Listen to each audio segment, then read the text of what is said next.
Assalamualaikum warahmatullahi wabarakatuh. Selamat berjumpa lagi pada Anda semuanya, dimana hari ini seperti biasa saya menyampaikan profil saya, ya, terutama nomor HP saya. Anda jangan lupa apabila ada hal-hal yang perlu ditanyakan tentang mata kuliah dasar-dasar bisnis. Oke.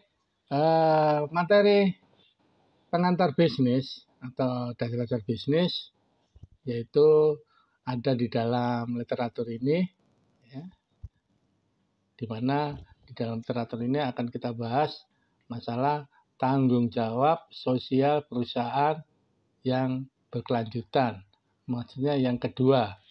Jadi lanjutan dari materi pertemuan di 14. Ya, kita lanjutkan lagi di pertemuan ke-15 ini, yaitu tanggung jawab sosial perusahaan kedua. Baik, kita langsung ke materi berikutnya, yaitu tanggung jawab sosial perusahaan kedua. Dalam tanggung jawab sosial perusahaan 2, ada tahap-tahap perkembangan tanggung jawab sosial perusahaan. Ini disampaikan oleh atau menurut Robin dan Coulter tahun 2003. Anda perlu pahami apa tahap-tahap itu, ya. Ada 4 tahap, ya, di dalam tanggung jawab sosial perusahaan. Tahap pertama adalah kepentingan para pemegang saham dalam menciptakan laba. Tahap pertama, kepentingan para pemegang saham dalam menciptakan laba. Tahap kedua, meningkatkan kualitas sumber daya manusia.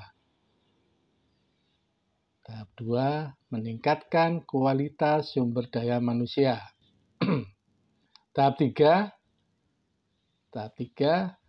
adalah tanggung jawab sosial terhadap semua pemangku kepentingan perusahaan.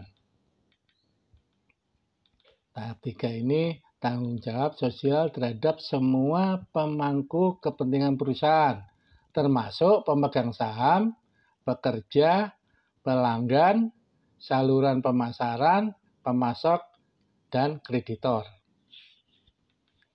Oke, tahap keempat, tahap terakhir, ya, tanggung jawab sosial kepada masyarakat secara keseluruhan.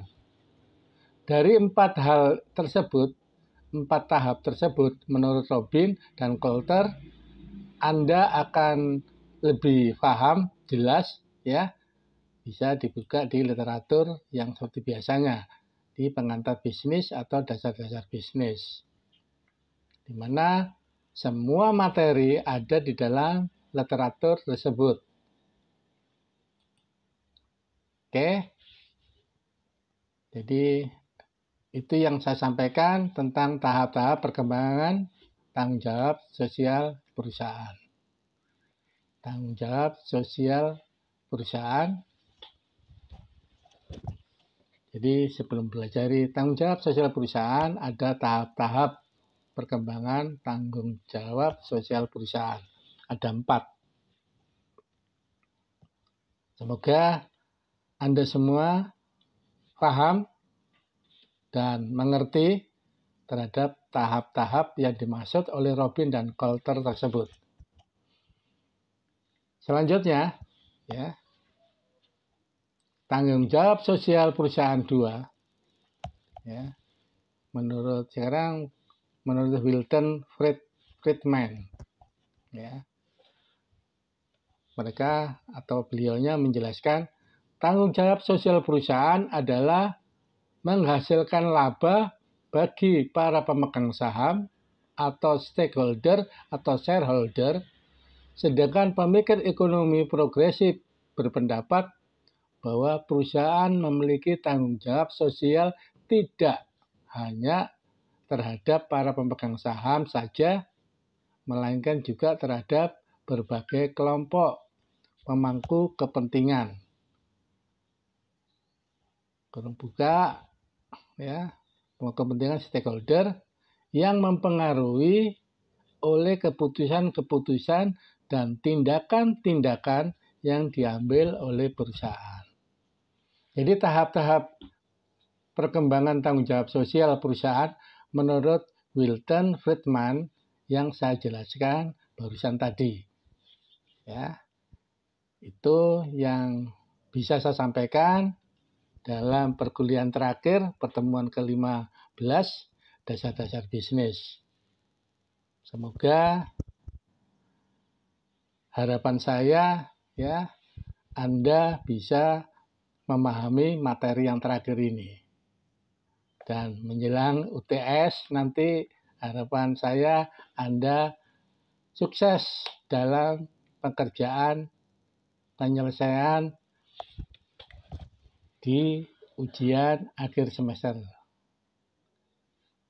Barangkali ada yang tanyakan, semua materi sudah saya sampaikan, pertemuan menjelang UAS, dan jangan lupa tugas-tugas kedua dikumpulkan. Dan jangan lupa juga Anda harus mengisi daftar hadirnya. Baik, dari saya itu yang perlu saya sampaikan. Dan saya ucapkan terima kasih Anda telah mengikuti perkuliahan hari ini, perkuliahan terakhir, dan sampai jumpa, ya, sampai jumpa di mata kuliah yang lainnya. Barangkali Anda akan mengambil mata kuliah lainnya dan kebetulan saya sebagai pengampunya. Semoga apa yang saya sampaikan bermanfaat bagi Anda semuanya dan salam sukses. Wassalamualaikum warahmatullahi wabarakatuh.